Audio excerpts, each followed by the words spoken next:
while I was reviewing Mr. Busch's talk, it struck me that first of all, that his biography is enormous, many accomplishments, more than one page, which shouldn't be what your resumes are, but your bio certainly should be. That is the goal. I was struck with the level of leadership that Mr. Busch has shown. It seems as if anytime something was needed, he started it, which is a great attitude to have, an outlook on life. He approaches his life with a sense of humor. He also pursues in business the things that he likes to do and the things that he enjoys, for example, his winery. He shows a love of life, maybe in a not so grandiose way, but it's clear that through his love of his children, Garrett and Mackenzie, and with his wife, that there's a lovely family that happen to be very successful at what they do. And I was also impressed by the deepening of his faith and his the tantamount of importance that he put on carrying on the faith to the next generation. I think that's especially important tonight and in today's climate. The weather has cooperated for the debate this evening, which is great. And so we can see so clearly what challenges we face in our world, and that our own successes and our own striving for virtue and for goodness and for excellence and daring to be great ultimately culminates in our eternal reward, hopefully, but leaving that for our children and our grandchildren and for future generations. And I think that puts into great perspective the talk that Mr. Busch is going to be giving us tonight, called Building a Better Business Education for Catholics. I'm talking about why Catholics shouldn't shy away from getting into business and how they can go about it the right way. Mr. Busch has been a practicing attorney in Orange County for the past 35 years and is the founder of the Busch Firm, which specializes in high net worth estate planning, real estate, and business transactions. He's also the founder and CEO of Pacific Hospitality Group, a hotel development and management company, which manages 8 hotels. And his original business is Busch's Markets, a 15-store specialty grocery store in southeastern Michigan. He's also an active member of Legatus, which is an organization for Catholic CEOs and their spouses. He's the co-founder of the Napa Institute, which uses a faith and reason center using modern astrophysics to prove the existence of God. He is also on the boards for the Catholic University of America. Their business school bears his name. The board of visitors at the Catholic University of America, the Papal Foundation, and the Institute for Church Life at the University of Notre Dame, and the list goes on. I encourage you to look him up if you are interested. I won't continue. He'll tell you, I'm sure, all about it, but we are very honored to have him here tonight, and I hope you'll take to heart everything that he has to say and ask lots of good questions. So please join me in welcoming our guest, Mr.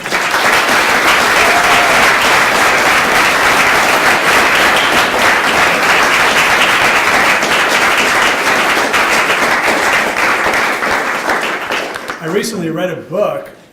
Thank you, by the way, for the introduction. It was very, very sweet. I definitely have to get that tape so I can replay that again. But I recently read a book by Arthur Brooks saying that the first 30 seconds of a speech is everything, because nobody pays attention afterwards. So tonight I'm going to talk about a subject that I have a little bit of expertise in, and stay away from the subjects that all of you have more expertise in than I, which is theology and philosophy and languages and so on.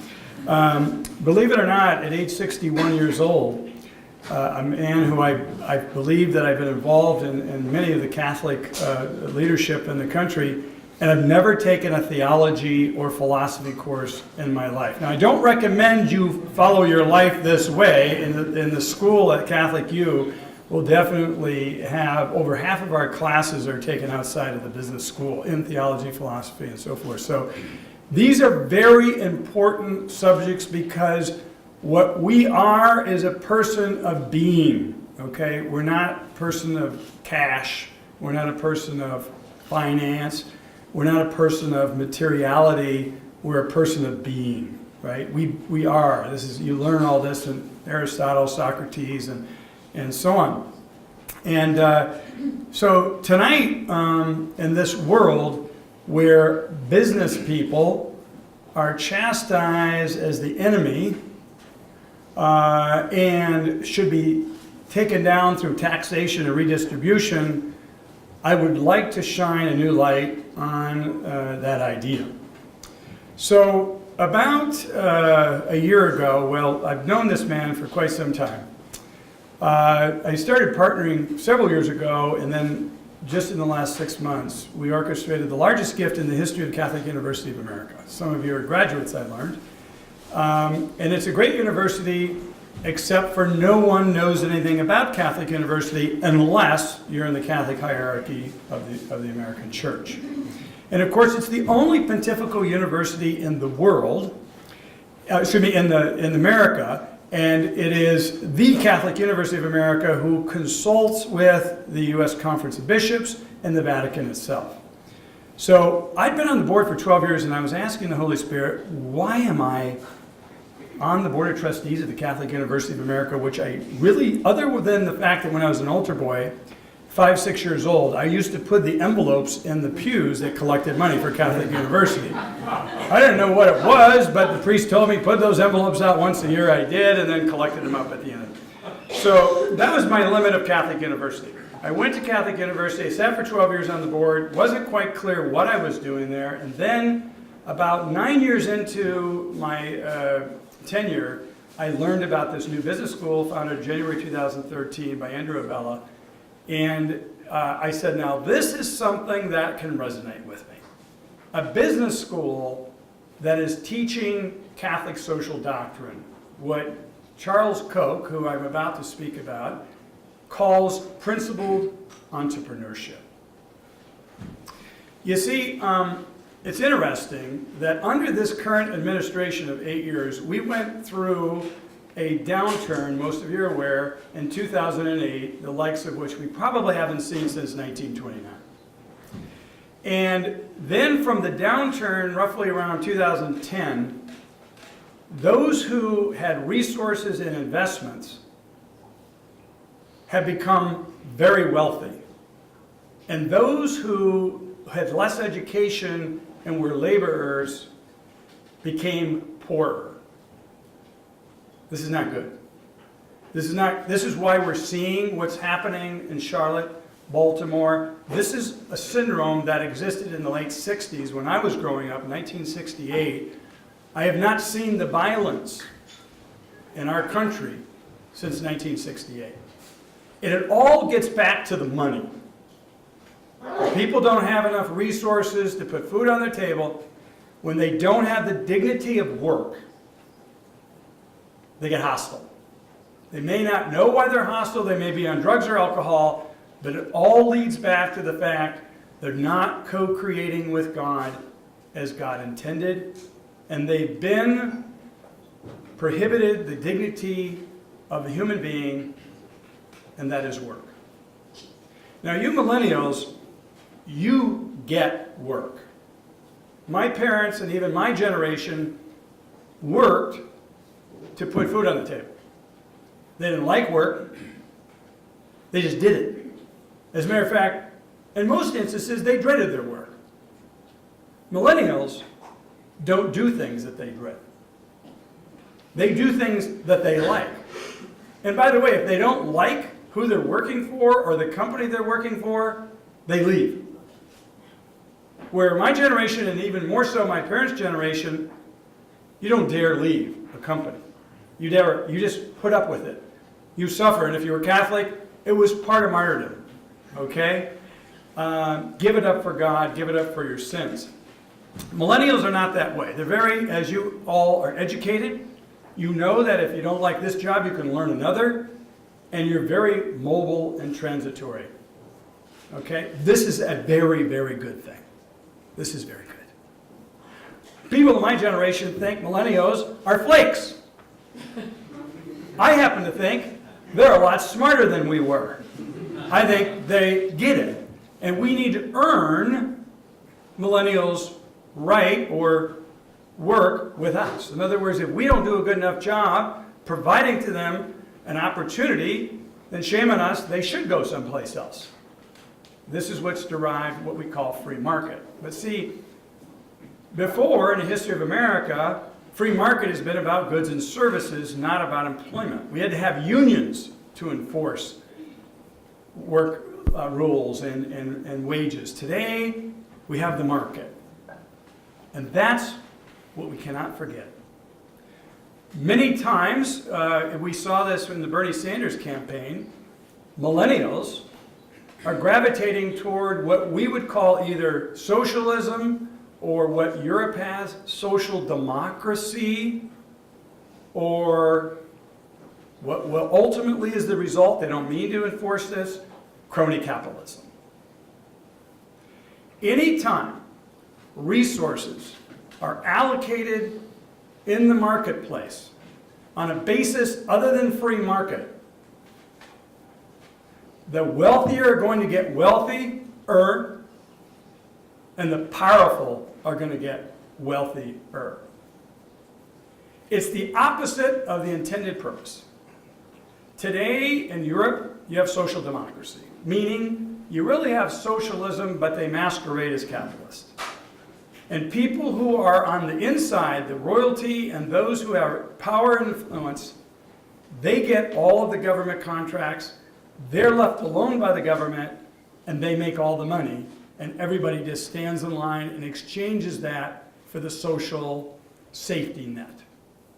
They're not going to starve to death, but they're also not going to be able to be lifted up. Ladies and gentlemen, this does not work.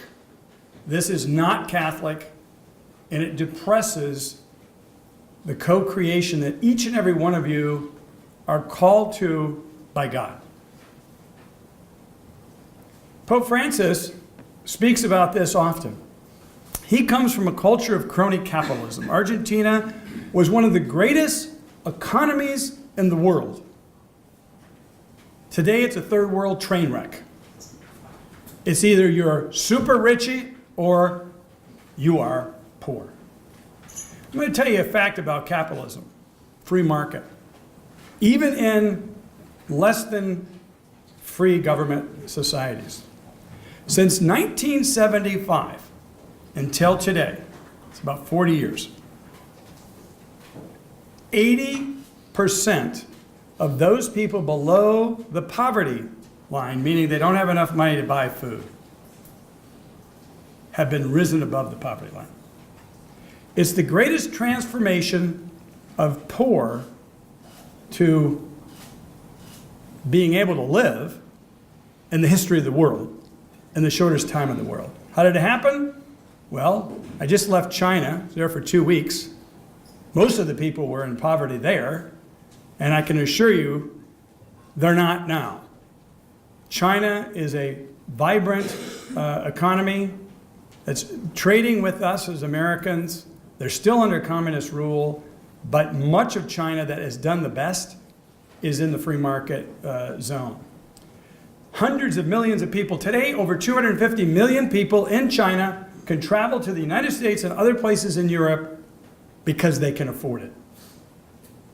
Ladies and gentlemen, that was not possible 25 years ago, and they could hear the testimony from people that are not much older than you that said, this is what I was born in, and this is what I have now, and I'm telling you it's a completely different scenario. We saw the same thing in India. We saw the same thing in Indonesia and other third world, Africa. There's very vibrant economies. As a matter of fact, if we don't get our act together in the United States, China will be by us in 10 to 15 years. If we continue to move toward a social democracy of Europe, we will be surpassed. We will not be the greatest nation of the world. We will not. The future of America is in the history of America. It's in the freedom of America.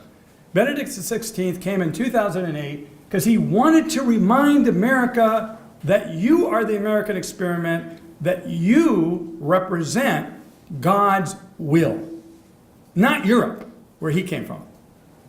Europe is a disaster, but they're 25 years ahead of us, and if we follow them, we will too be a disaster. And by the way, we're about to see, in about an hour, the greatest debate in the history of the world from the point of view of number of people watching it.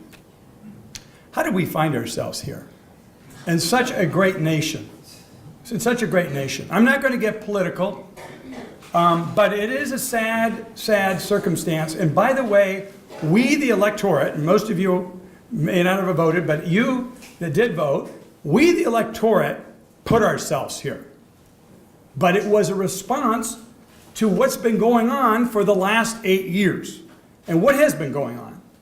The government has been doing a big grab of major industries in our country. Healthcare, 1/6 of the industry. Banking, 1/6 of the industry. Regulation. What does regulation do? Does it really protect people that it's intended to do? Well, that's what people are trying to do. I'm not saying they are ill-formed or they have bad intentions. Regulation keeps people like you that don't have fat cat lawyers like I have and fat cat accountants like I have out of the business world. You're denied access to capital.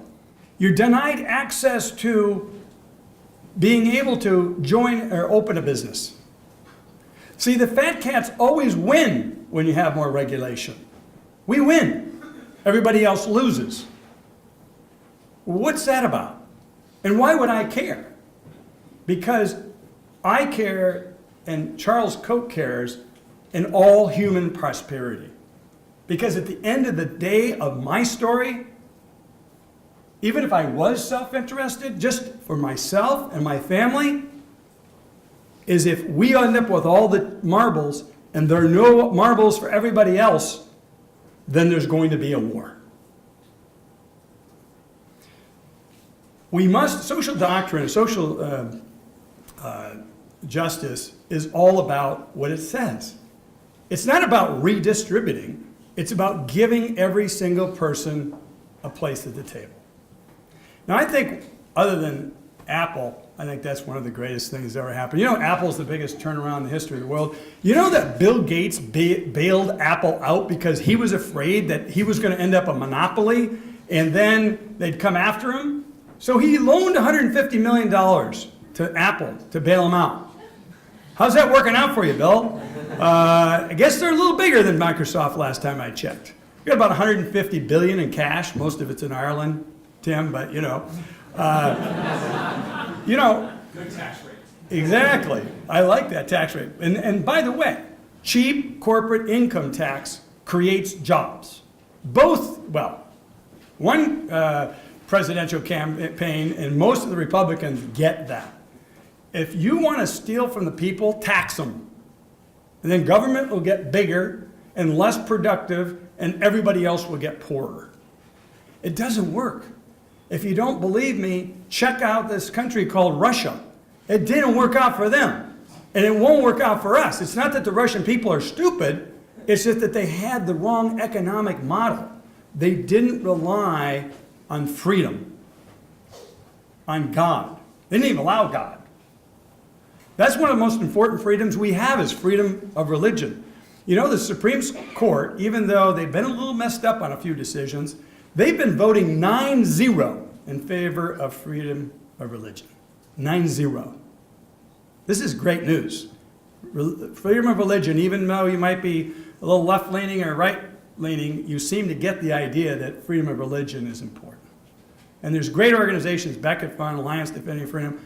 They're doing a wonderful job in the United States. So where does this all go? So in the last 8 years, there's a guy by the name of Charles Koch. I'm sure you've heard of him. He's one of the evil Koch brothers. Charles and David Koch. I know him very well. Tomorrow afternoon, I'm spending 6 hours with Charles Koch.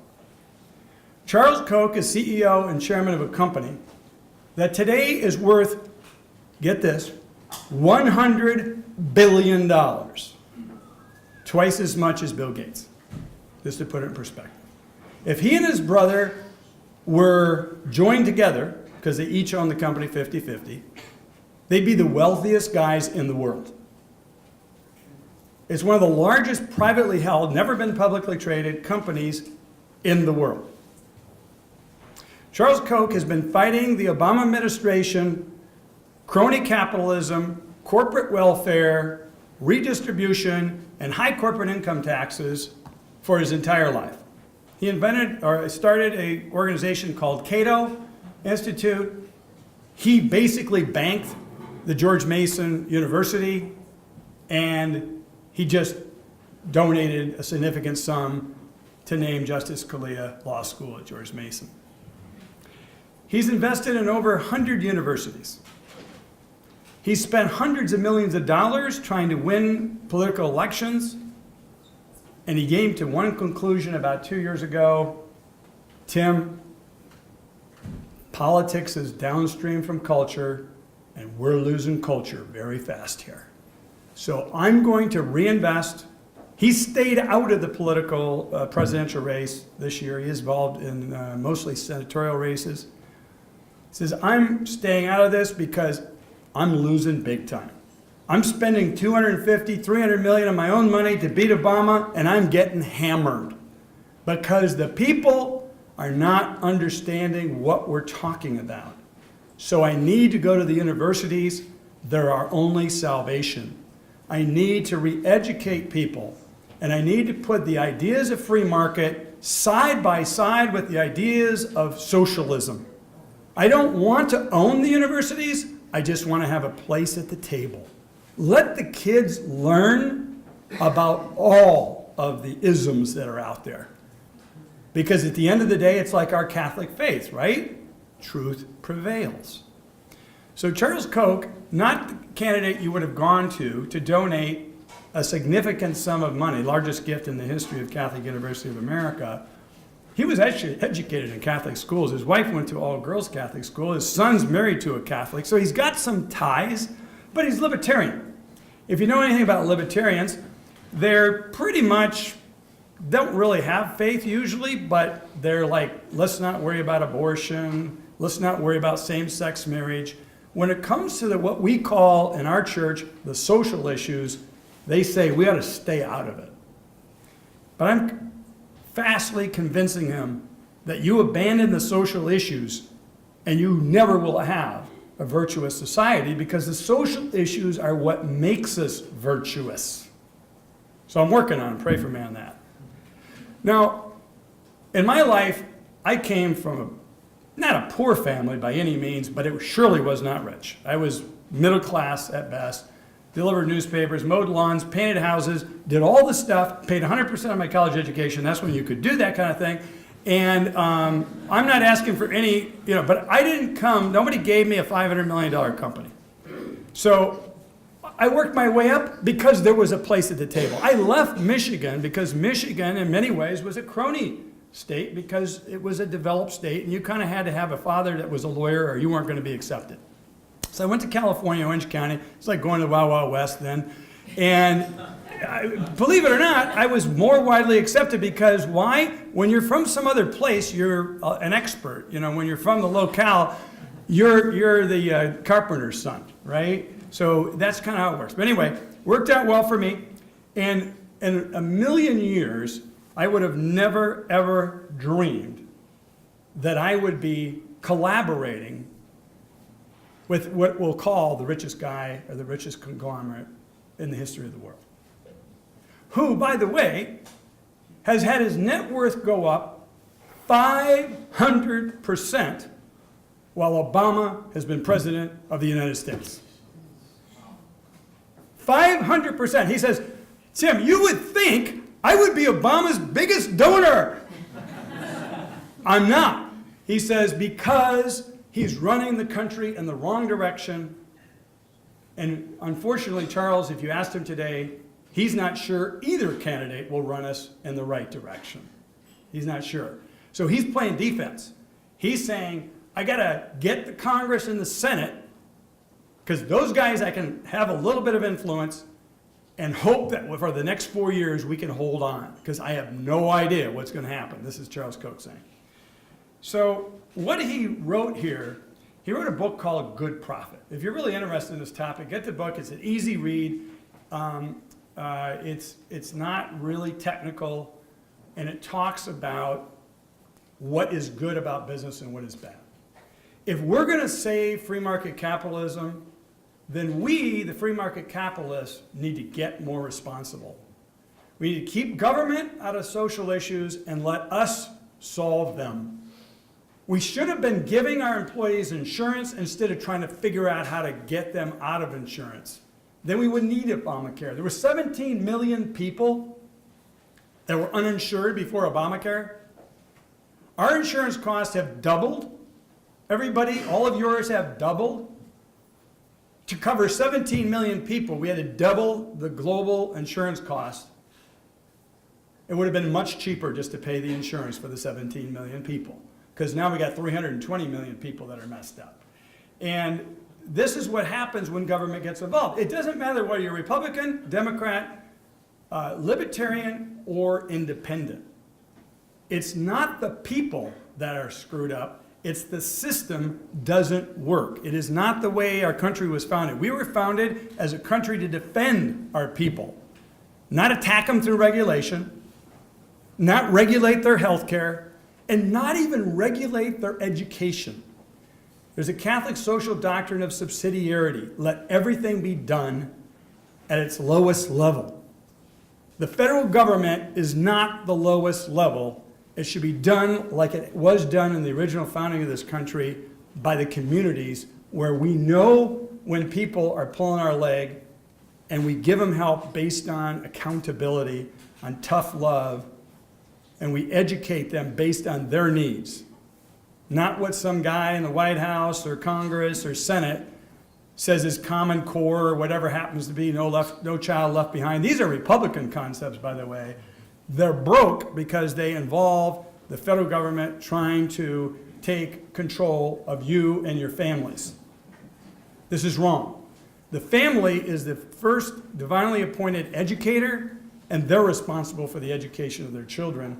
And we shouldn't be, shooting 99% of the people because 1% are letting their job down. That's what we do in this government. So what I want you to take away from this is, I'm speaking quite strongly because I'm trying to get your attention, because I know many of you may have other ideas. But what I want to communicate is, not all wealthy people got there illegally or illegitimately. As a matter of fact, if you did, you won't last long. If you don't earn your money in an honest and integral way, you will lose it. You will lose it, especially in a free market system. Now let me just close with one example. You all know this. It's one of my favorite things, Uber. Now, what about this company? Now, they do have fat cat lawyers and fat cat accountants and a lot of capital. What are they valued at? $50 billion or something like that? So, economy sharing is the greatest thing of your generation, the millennials. Economy sharing. It makes so much sense, and it's so Catholic. Uber, don't ever forget them, because they're like the Henry Ford of mass production. I don't even know those guys, but what they did is they took technology and they took a pretty simple business and they turned it upside down. And those cities in America, and China, shame on them, and Paris, shame on it. They're trying to stop Uber from wrecking the economic cronyism that exists. Why are they trying to regulate Uber in Paris? Because they don't want the Parisian taxis to go out of business, because the owners of the Parisian taxis are feeding cash to the politicians. Same way in the city of Philadelphia. China made it so difficult for Uber, they forced Uber to sell to them. So they have Uber over there, but it's not our Uber, it's some China government Uber, right? But thank God, it's true. I'm not making this stuff up. You can Google it and figure it out yourself. But what they did do is they created a service that is so efficient that pretty soon you're not even going to need a car. Many of you probably don't have cars.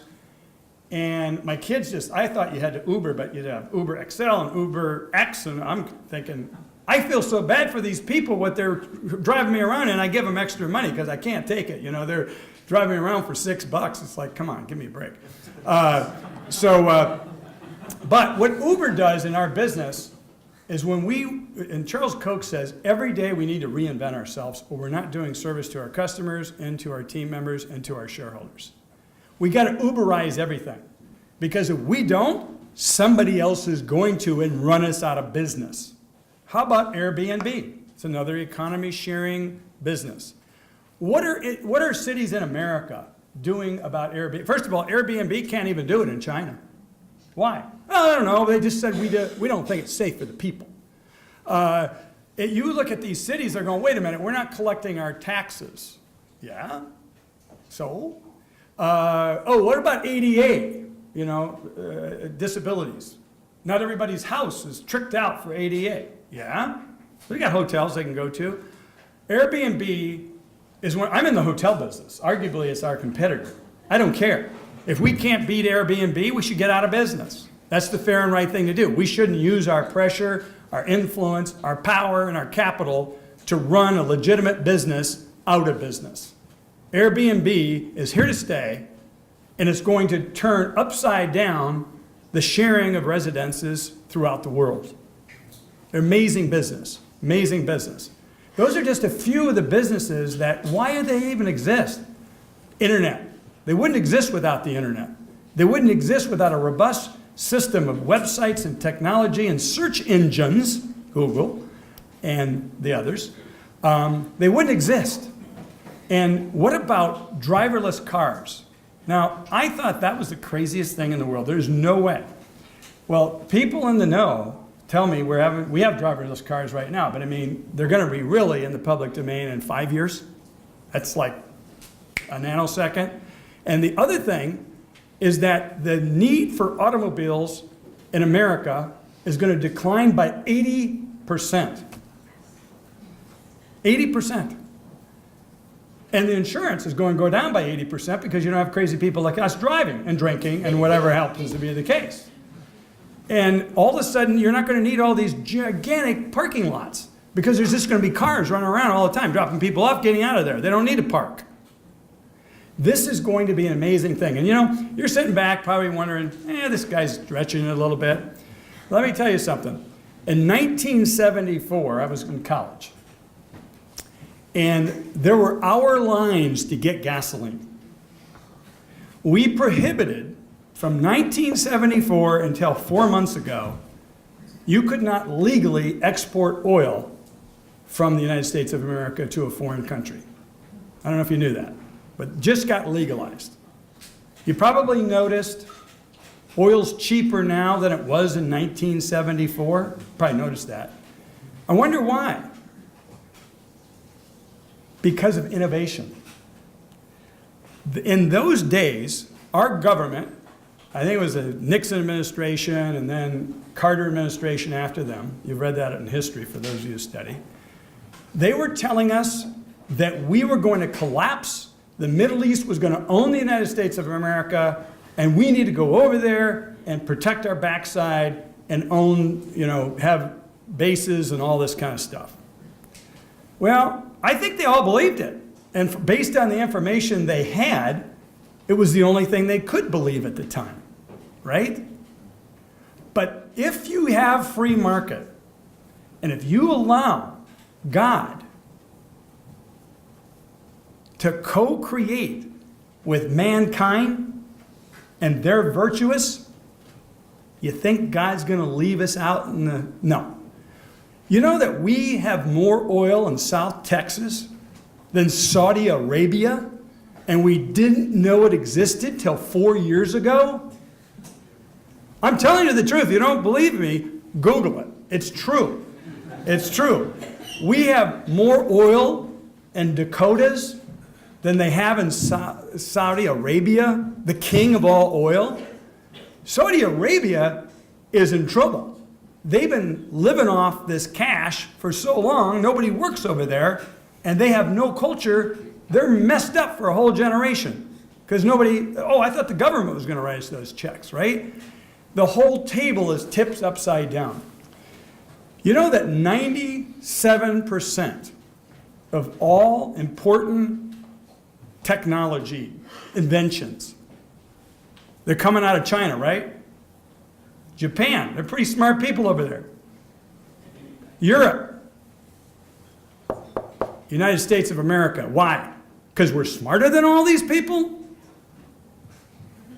We're more educated than all these people? Maybe, but that's not why.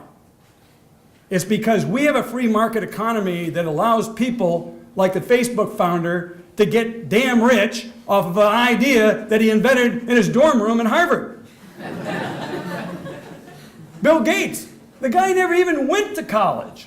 He was first semester freshman, and he goes, this college stuff, this is for sissies. I'm going to go out and start a business worth $55 billion. Where does that happen, ladies and gentlemen? It happens in America, and we must protect that. We don't need to like Bill Gates and his politics, or the guy Zuckerberg and his politics with the 52 genders and all that. We don't need to like that. But you know what? We have to respect it, that he had a place at the table. Let's not take that place away from the next guy, the next woman that has a great idea that tips the entire tables upside down and changes us from an oil-consuming country to an oil-exporting country as of this year. We went, in my lifetime, from we were against the ropes to now the Middle East is against the ropes. And we have innovation and they don't. So us in Israel are creating all of the new inventions because Israel has an economy with not as many people as we do. So I'm here to make sure that you, the students that go to Catholic U, and with the help of Charles Koch at 300 universities, will be teaching free market capitalism not as an exclusive resource, because we want you to learn about those other isms, because we want you to know, look at their track records. They don't look that good. Russia went broke, not because we blew an atom bomb at them and blew them up. They went broke on their own dead weight. It was never a shot fired. 1989, the wall went down because Reagan told them to take the wall down. They said, okay, we'll take the wall down, Mr. Reagan. No, because Reagan asked them to take it down, and they said, we better take it down before it falls down. And believe me, they were in bad shape. And so it doesn't work. Redistribution, communism, socialism, unless you have people's self-interest in their self, we're all born with original sin, no matter what you do is going to work. It's got to be balanced, and free market is it. Thank you very much.